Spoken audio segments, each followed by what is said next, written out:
Om Namo Bhagavate Vasudevaya. Om Namo Bhagavate Vasudevaya. Narayam Namah Krishna. Krishna. Naram Chaiva Narottamam. Devim Saraswatim Vyasam. Tato Jaya Mudiraye. Nashta Praeshu Abhadreshu. Nityam Bhagavata Sevaya. Bhagavati Uttama Shloke. Bhaktir Bhavati Naishtaki.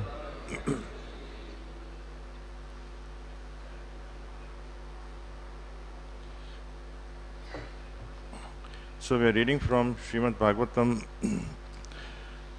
Canto 10, Chapter 69, entitled Narad Visits Krishna's Palaces, Text 30.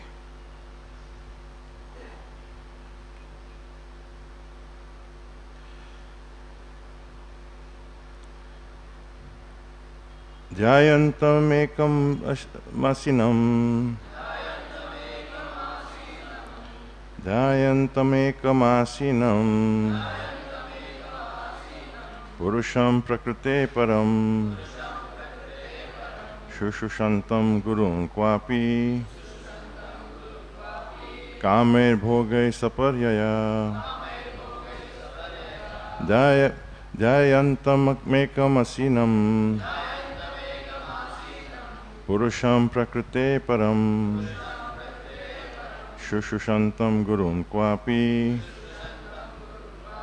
Kamer bhoge saparyaya. Dhyayantam ekam asinam. Purusham prakrite param. Shushushantam gurun kwapi.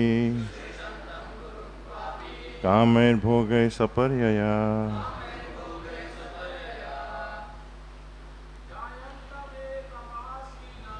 Dhyayantam ekam asinam. Purusham prakrite param.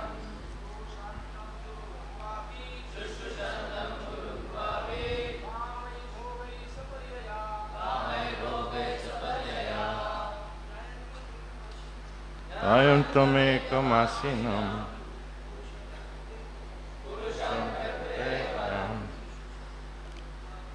Shushushantam prakrite param. Kamer bhoge saparyaya. Dhyayantam ekam asinam. Purusham prakrite param. Shushushantam gurun vapi. Kamer bhoge saparyaya. Matajis. Dhyayantam ekam asinam. Purusham prakrite param. Shushushantam gurun kwapi. Kamer bhoge saparyaya. Dhyayantam, meditating. Ekam, alone. Asinam, sitting.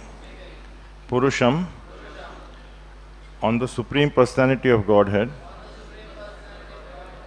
Prakrite, to material nature. Param, transcendental. Shushushantam, rendering menial service. Gurun, to his elders. Kva api, somewhere. Kame, desirable.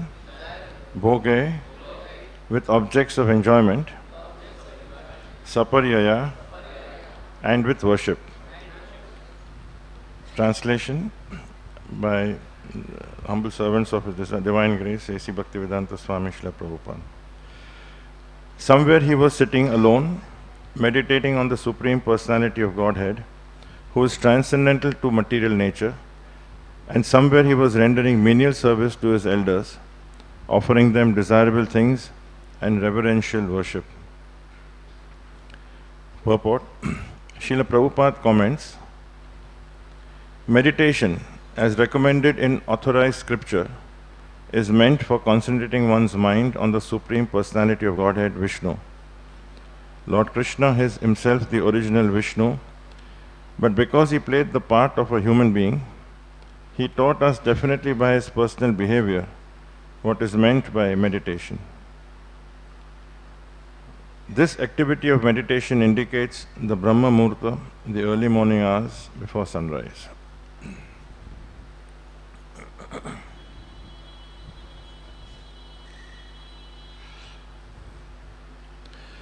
Om Ajnanatimirandasya Jnananjana Shalakaya Chakshurunmilitam Yena Tasmai Shri Gurave Namaha.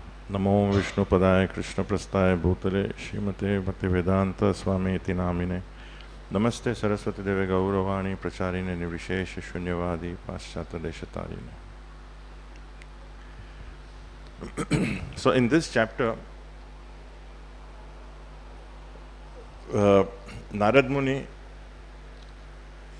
we have come to, we've seen most of this chapter, there's still some more to go. But the essence of this chapter is Krishna is displaying through Narad his various pastimes in Dwarka, in his palaces, among his queens, his consorts. Here he talks about meditation and worshipping the elders. Elsewhere, the range of activities that Krishna personally does, and even Rukmini, rendering menial service, and worshipping the Supreme, serving the spiritual master, rendering whatever services he can to the elders, feeding the Brahmins, charity, and also activities which we may consider mundane, like coddling the infants. These are the words which actually Prabhupada uses: coddling the infants, arranging marriages for his daughters and sons, playing in the water with his female companions, having joking and exchanging joking words and with his consorts. Also going in disguise to find out, since he's a king, that's his responsibility, to find out what others actually think about him, just like Lord Ram used to do. So basically he's displaying the ideal role of not only a king, but he's also displaying how one should lead one's life, a married life. Because Krishna is Krishna, so he doesn't have to, he's only doing it for his loving exchanges, and through Narad Muni we get all the instructions. So it is really a moment to ponder as to, if we connect with, because these instructions are applicable for perhaps 99.99999% of the people who will be eventually getting married, or are married, or were married.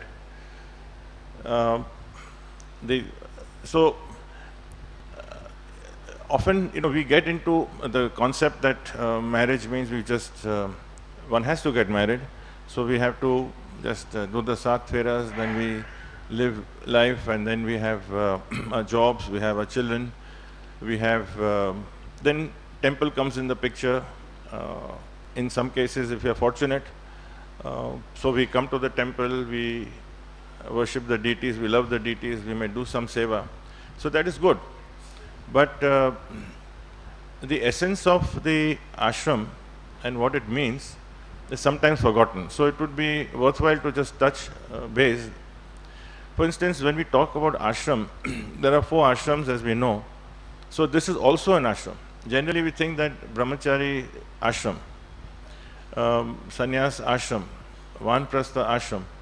So grihastha, we may call it sometimes ashram, but we don't realize, because ashram comes from the word ashray, that means to take shelter of the Lord. It is not to take shelter of anybody material. So basically, that principle often eludes us. We don't really understand that in that sense it is equal in all the ashrams. Only that it is simultaneously equal and different. Equal in the sense that it is, you can make spiritual progress, you can go back to Godhead in this Grihastha ashram itself, but different because it has different responsibilities and different, there are two basic differences. One is that it is, of course, only ashram where there is interaction between the opposite sex, and that there is monetary involvement, there is earning, saving. But being an ashram indicates that Krishna being in the center of all the activities, directly and even indirectly, becomes our anchor. So even so, the difference of, say, earning, which the other ashrams are not involved in, and this ashram is actually the only ashram which is meant to not only earn but also protect and support the other ashrams, which it is a great honor and esteem, not as a matter of condescension that, well, we are earning, so we are superior. No, it's just actually that is the way the society is evolved, and a civilized society would be one where they understand their responsibilities and take it further. So, being an ashram means it's number one that it has it is to take shelter. Number two, it is also like the other ashrams, an ashram of sacrifice. The understanding is that we have liberties, therefore we are out of bounds. This is the only ashram which has privacy, which has, relatively speaking, because the other ashrams are much more under the microscope. Almost all your activities become public knowledge practically. It's very difficult, and that's the way those inmates accept it. But we should accept that when we talk of privacy, it is privacy from the material world, but Krishna in our hearts know what we do. So there is a certain privacy because there are family matters and issues like that. But it doesn't get away from the fact that it is an ashram of sacrifice, which means developing selflessness, which can only come when we are serving others. See, we are always serving. Either we are serving our senses or we are serving Krishna. Senses by means of what is meant for us, what we like to do, what we want to enjoy, or what is important for us only. And that becomes the center. And then we are in the middle of the center. But if we are talking of serving others, the service attitude is there, but then instead of we being in the center, if Krishna is in the center, then all our responsibilities may be the same externally, just like Krishna has demonstrated here. Playing in the water and coddling his infants, etc., arranging marriages for his children. These are things. So we say, what is the difference? I am also doing it. But if we understand that raising children and what kind of culture we want to bring them in, what kind of background we want to give them, a lifestyle, what kind of lifestyle we want to give, that makes a difference, which may not be apparent externally, but internally that would be our effort. How it manifests is not in our control, because there are so many factors beyond our understanding. But our consciousness, because everything depends on our consciousness to the extent that we can, what are we supposed to do? It's not what we are supposed to be effective in, or what we are supposed to, we are not answerable for the results. We are answerable for our actions, and the actions have to be based on that. So, if you understand that it's an ashram of sacrifice, it becomes, it brings meaning to so many activities we do. So it may be that we are, whatever, if we have a job or if we are serving, living in a joint family, so many things we do, but then everything becomes slowly meaningful. And then the third point, it is that even this ashram, like others, the sole goal is devotional service. There is no difference in that. There is absolutely no difference. The Grihastha ashram also means devotional service. Now, devotional service may be of variety of types. And devotional service does not mean, devotion does not mean that there's a physical proximity of coming to 7 km Munshi Marg or Juhu or Mira Road or so on. Devotional service means wherever we accept Krishna and we do it with our consciousness of serving, where we try to improve our lives, trying to understand what is the real meaning and how we can develop to it. Which means we are humble enough to accept corrections or guidance also, and follow certain, to conform to certain rules and standards that are accepted. Otherwise, when so many people say that, they are fanatics, because the opposite of conformist is to just break everything and just not follow anything. That is what people actually want. Today the establishment, you can say the way the world is situated and the powers that be, the sole focus is always that I, me and mine. So I must be free to do anything I want. The slightest infringement of that and there is an explosion.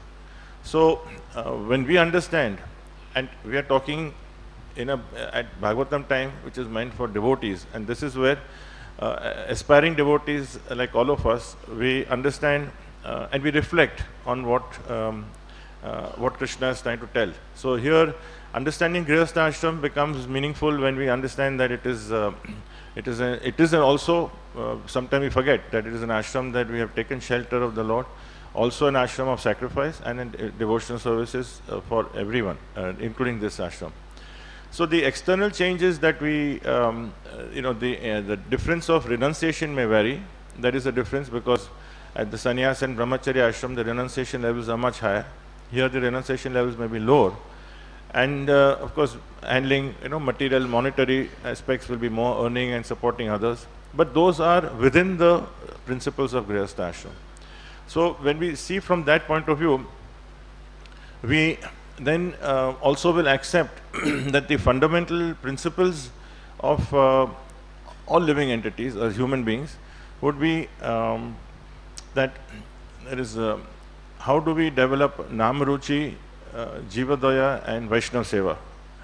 So these three become the pillars of our activities, the principles. So Namruchi, chanting the holy names, developing the taste for holy name, which takes a lifetime, but steadily and without any deviation, constantly keeping this at the uppermost, because scriptures repeatedly say that how the holy name is the most important and by far the most important, most potent effect. Chaitanya Mahaprabhu came in this yoga precisely for demonstrating not only that, but also spoke directly. That he only spoke 8 verses, and in that also the prominence that is given of how the dirt of from the mirror of our heart gets cleaned by constant chanting. So the holy name is predominant. Vaishnava Seva is clear, that service to all, especially to those who are striving to follow the orders of the Lord. And Jivadaya means to develop compassion, to have a feeling of that sympathy or empathy with people who have challenges in life. We then forget our challenges and we try to help others in whatever way we can. And that becomes we feel the pain of others and we'd like to help and see other people happy. So when we look at these principles, oftentimes we get married and then we also feel that this is what is necessary, I have to do this. And we also follow these principles insofar as it is applicable to to temple activities, to devotees in the maybe in a congregation, in a counseling group, or in our community neighborhood. But we sometimes may not apply to our own families. That the same principles apply to everyone, and especially for ones which we spend the maximum time, and where the comfort or discomfort can hinder or help our Krishna consciousness. To the extent that we have a comfort base at home, to that extent our Krishna consciousness also gets supported. Of course, circumstances may be that in spite of our effort, Krishna may have turmoil, create turmoil in our life, But then that's oftentimes those are our activities which may create it. And we may say that it is Krishna who's doing it, or Krishna has created it. It may be our ego which may be coming in the way. So, therefore, for looking at that, there are some pointers towards it, and which would be very useful. And I'd like to quote from Her Grace Vishakha Mataji, Srila Prabhupada's disciple. Many years ago, she gave a talk in Dallas, almost a decade ago, and she made some extremely good points, simple points, very practical points, which are very Krishna-conscious examples, but the principles were applicable on day-to-day life. For instance, she said that when she was reflecting on, she was talking on relationships in general, particularly in household life. She said, it is easy to live with someone's good qualities, but do you have the courage to live with someone's weaknesses? So we often forget that we are immediately quick to point out someone's weaknesses or faults, but we forget that someone else is also living with our faults and weaknesses. So looking at it needs not only courage, but it needs humility, because we have to accept our weaknesses, and then for the corrections that may follow, the course corrections that may need to be done. But we only look at it one-sidedly. She also said that it is that happiness is not, we don't seek, people are often looking for the perfect person. A person is always looking for a perfect partner. But actually the happiest people are those who look at, who learn to see imperfect people perfectly. There's a difference, a vast difference, that we are always looking, I want the perfect person as my partner, but that will never happen. But if we are able to see, if we can comfortably see and live with the, have the, with the imperfect person, but if we know how to learn how to live perfectly, then that makes all the difference. So these experiences of day-to-day life, you go through a year and 2 years, 5 years, 10 years, as life goes on, there are so many factors that are going on. For devotees, we are struggling in our sadhana, we are struggling with our many factors which affect us around us. We may be earning, we may be having health problems, financial problems, relationship problems, with a variety of issues. That's typically of especially when we are staying in communities or in neighborhoods, etc. But through all this, if we are able to struggling to follow, Krishna will reciprocate. Krishna always reciprocates, and he gives us pointers. For instance, if we understand how a principle of contentment, just being contented with what we have, because oftentimes some conflicts are because we are looking at something more than what we have, and we are pushing for or desiring to have, and then one partner has a bigger need than the other. But if we look at Sudama Vipra's example, was Krishna's best friend, and still, how was he? He and his wife were so poor, but they never ever thought that because we have such a friend, what is, maybe we should get something. But then, when his wife was pushing him to go to Krishna, it was not for herself, because she had so much respect for him, and she couldn't bear to see him, starving and suffering so much. So therefore, her thought was entirely for him. She was contented with personally what she had, even though they were so poor. But what made her tell him to go to Krishna was not any greed or any desire. It was entirely just that she felt that if there was some improvement in his life, then she'd be happy.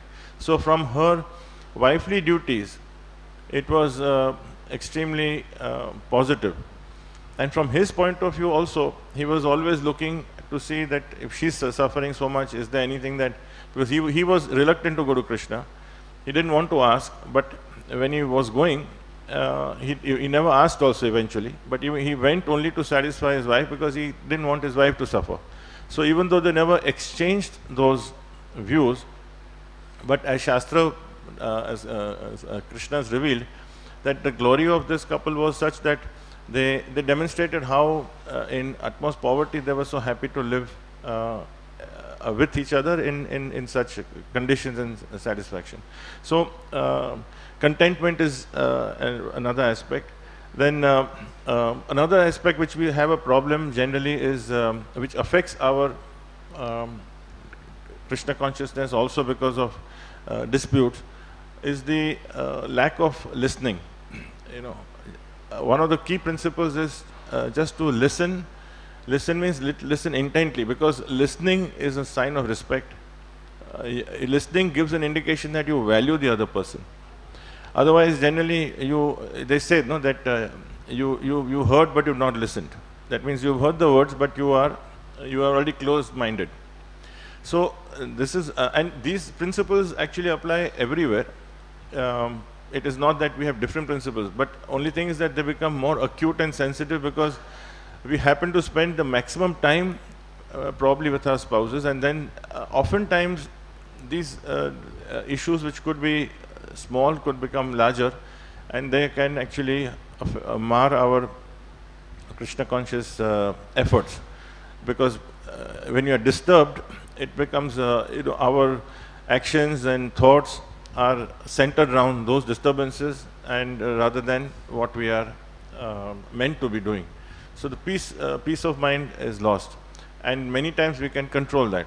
So this is another, that if we are able to listen, therefore, and demonstrate, you may have differences, but these differences, eventually we can learn to live with the differences. Some people's natures are different, people's habits may be different. So instead of getting very irritated, we learn to live with it, and that comes through trying to follow Krishna conscious principles. So that is the beauty of scriptures, that they actually are so practical. There is philosophy for the intellect, and then there is instructions for the emotions, and there is fulfillment for the soul. At all levels, there is, if we actually, and these interpretations must be heard from the sadhus, from the learned people, from those who have been given the who have the experience and also the purity to be able to explain. Otherwise, it could be speculation. So, and then if we live those principles, we actually see the practicality of it and the effectiveness.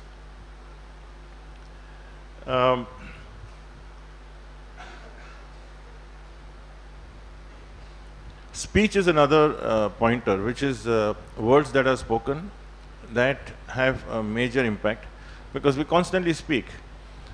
There are so many aspects of that, and actually I just want to quote Bhagavad Gita 17.15.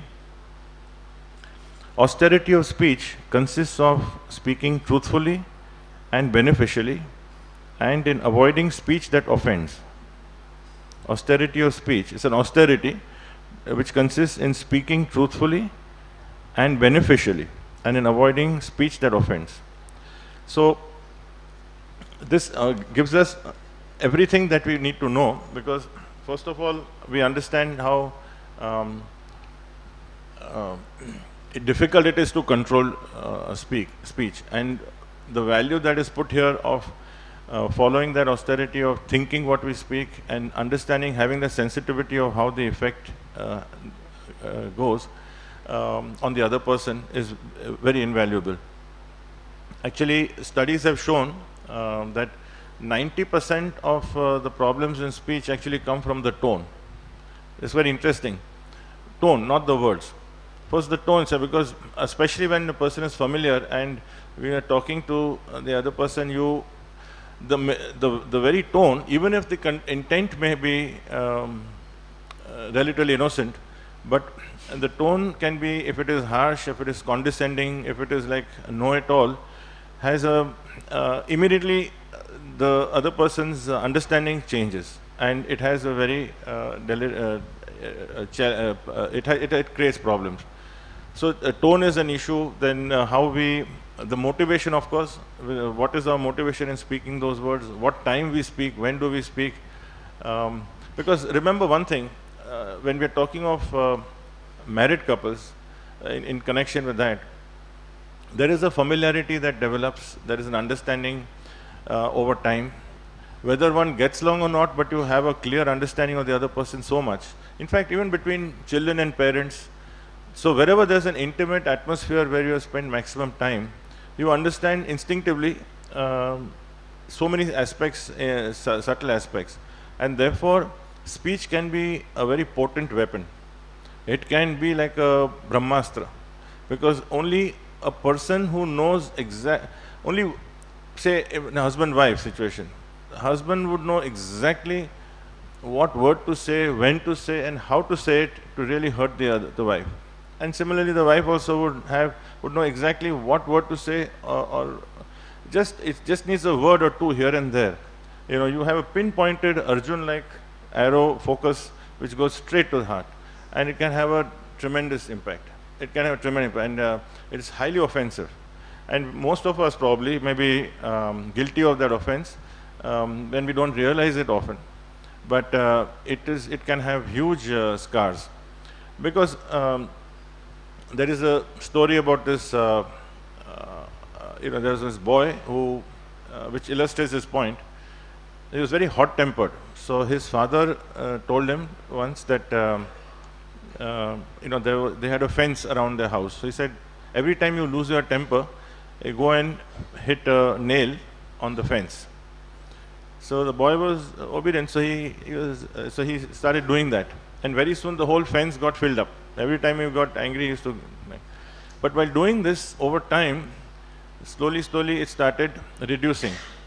So his father said that for every day that you don't lose your temper, you can pull out one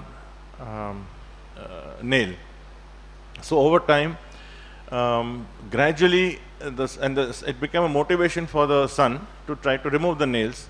And over time, all the nails were removed, because he could control, every day that he didn't lose his temper, he lost. So he was very happy. He went to his father and told him that, "Father, now all the nails are out." And the father took him to the fence and showed him all the marks that were there. So he said that, you can remove the nails, but the scars remain.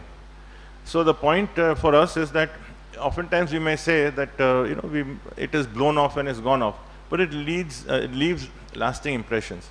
And and the impact on the inner emotions are often not understood by anybody. Even we cannot understand subconsciously, but then maybe it may come into resentment if it's a frequent effect, or it may come into frustration, anger, and it may not be deliberate also.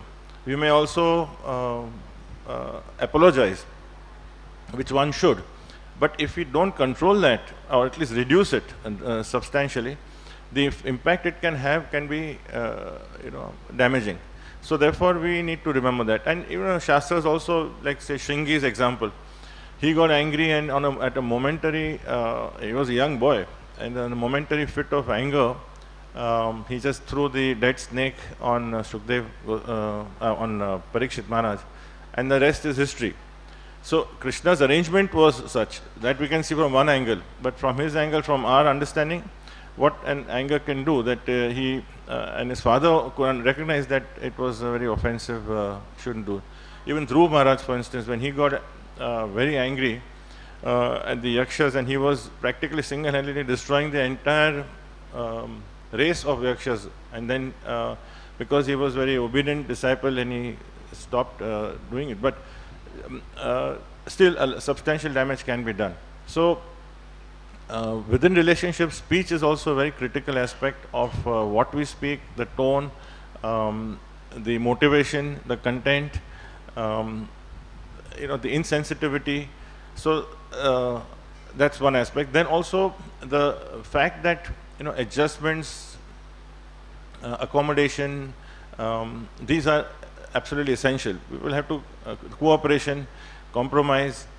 So actually we can see how spiritual principles help, because if we are following, we are constantly hearing about it as examples, directly or indirectly, when we hear other stories. We are always, and if we are sincere seekers, we will always get that the feedback as to our lifestyle has to be selfless, try to help others, which means that learn to accept faults, we also have our faults, other people have faults. Don't overreact, adjust, accommodate. So these are basic principles which we need to be told repeatedly now more than ever, because in the past, say 50 years ago or 100 years ago, when we say divorces were less, very less, it was not that they had that there were problems or not there. People, many wives were even mistreated even 50 years ago and 70 years ago as now. But their tolerance levels were astonishing. Their Krishna consciousness in the real sense was such that their devotion to, if they married a family, then it's not the husband, it's only the family. They just accept it fiercely and loyally, and that's it. There's no question, everything else is closed. So of course that period is gone. Unfortunately, the degradation of Kali Yuga, we can see that it is the effect, it takes place. But we can at least analyze and see that for those who are seeking, and it doesn't mean that one party has to abuse and the other party will suffer. But if there's a understanding and a compromise of, and living with differences which are inevitably there, then that adjustment, that accommodation also helps. There's another example here.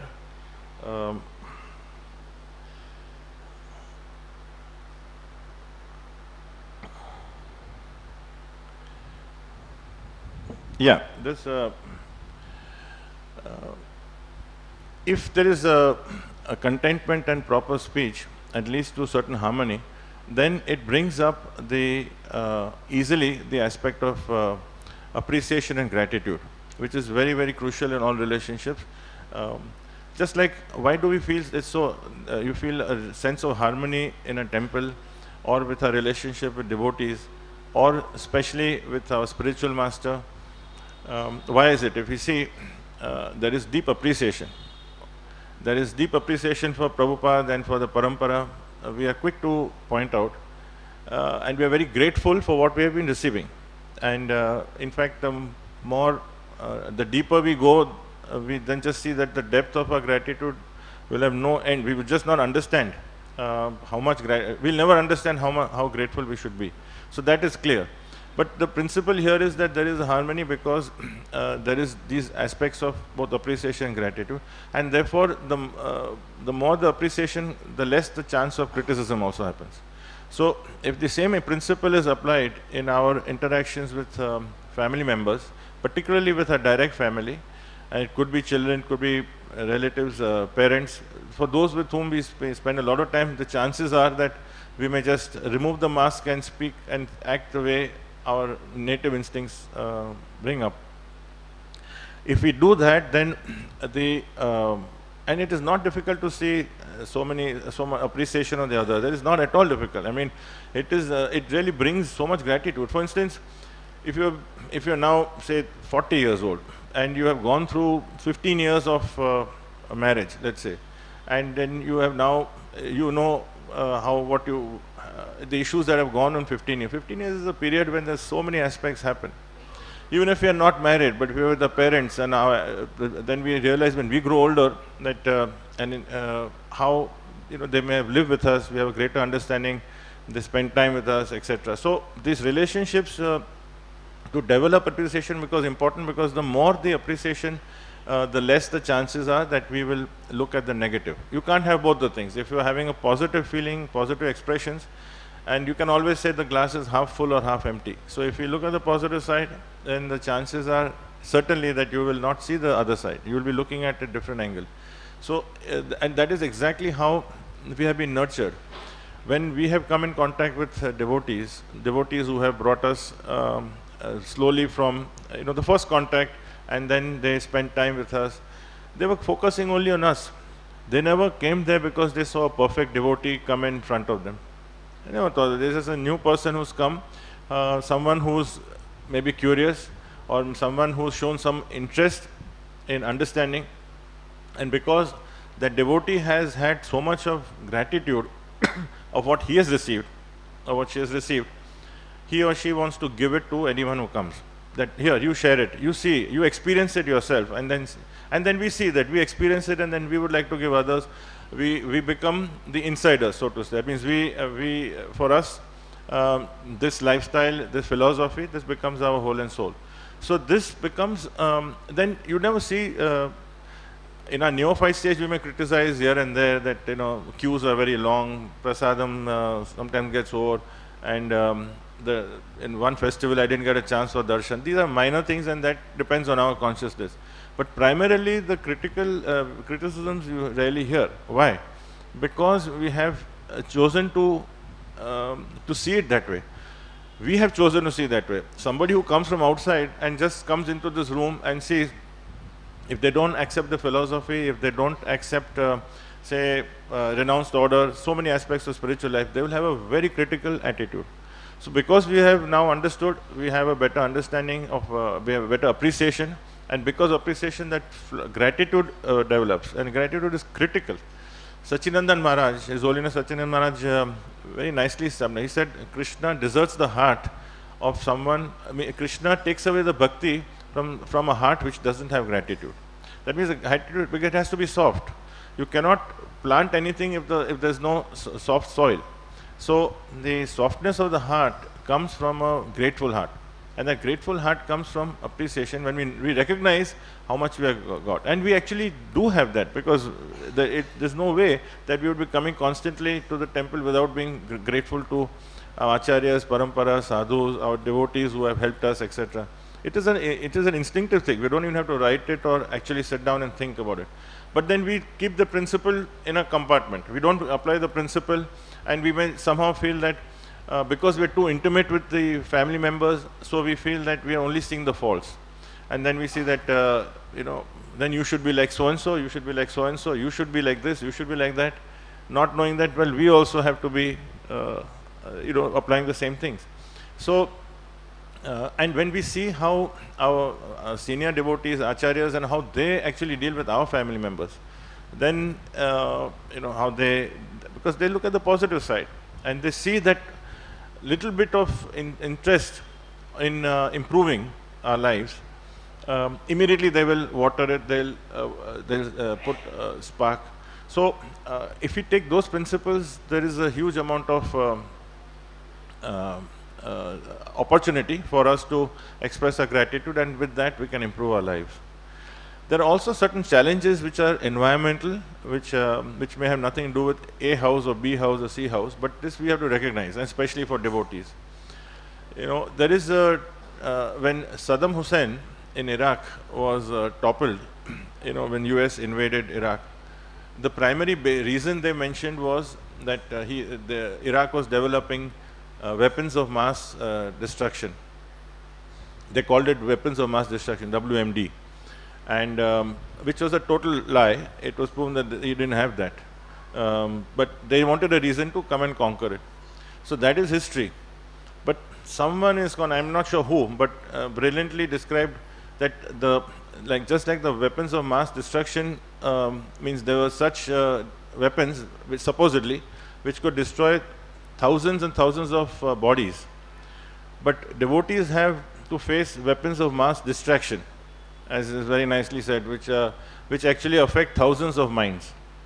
And that is the mass media. That could be TV, movies, the internet, social media. The mass distraction is which doesn't kill bodies but kills minds. Because you see, the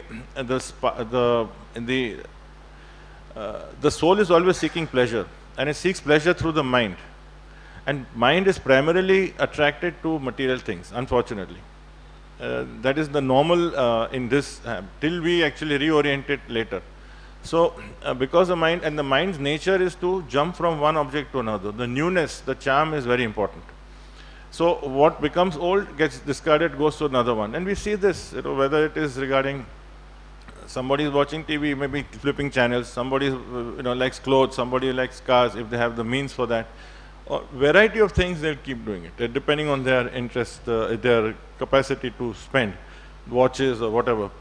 So, even friends, even relationships, they want to find something new. And there it destroys the capacity to think. Our intellect actually gets diminished with this, and we don't have depth. We may have a superficial level, we may have an understanding of some material, technical aspect.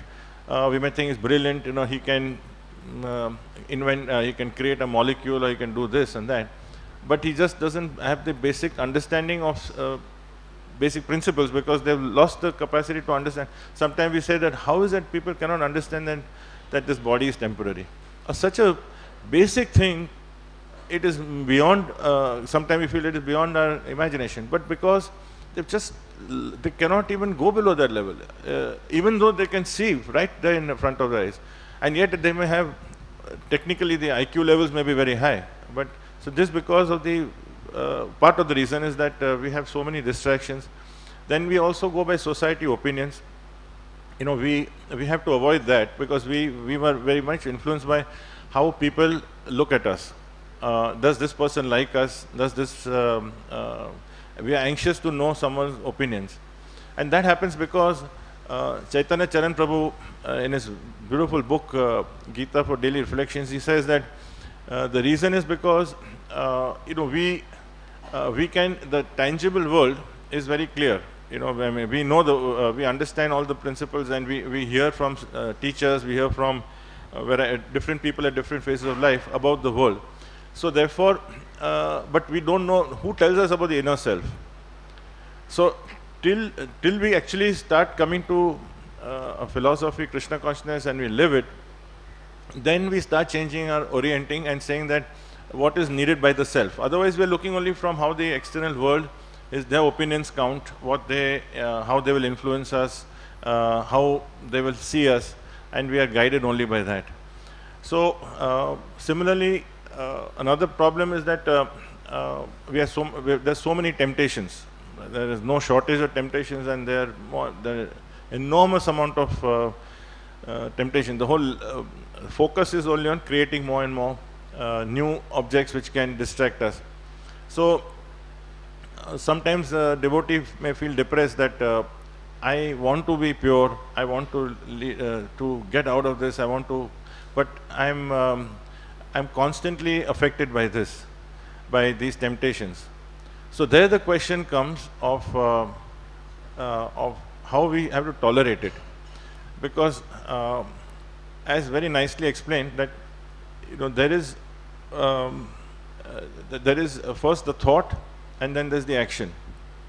So having the thought in Kali Yuga is not a sin, fortunately. It was in the earlier yugas, but otherwise, you know, we wouldn't even have a chance. But at least we have but acting on it. So how to, you have to put a stopper between the temptations and the transgressions. You have a temptation, but you don't transgress, and that stopper is the tolerance. So tolerance is really to develop that patience, accepting that you know, we are going to be. It's like how Haridas Thakur was flogged 22 times in 22 marketplaces. So that was a physical flogging which Chaitanya Mahaprabhu protected him.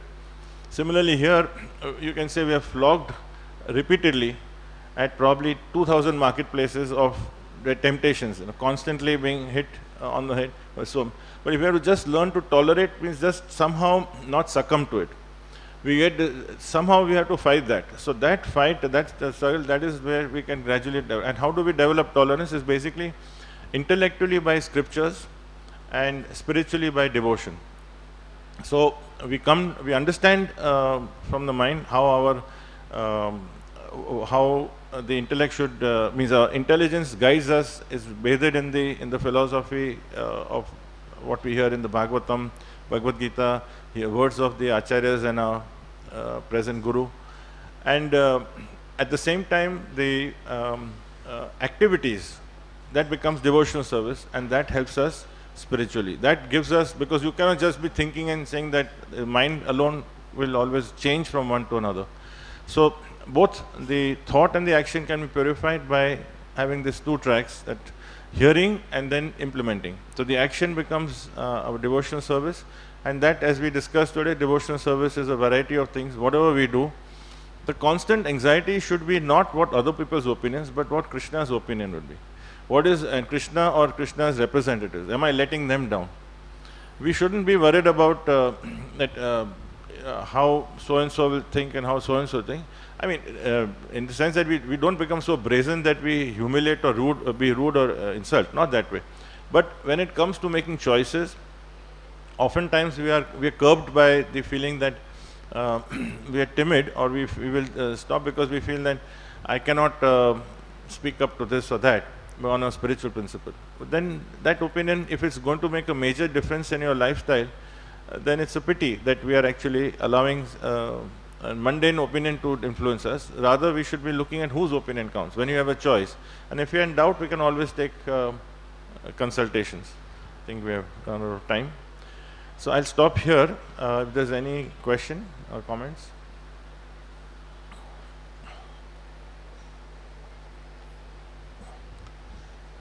Okay. ग्रंथराज Shrimad Bhagavatam की जय, श्रील प्रभुपाद की जय. Prabhuji, there is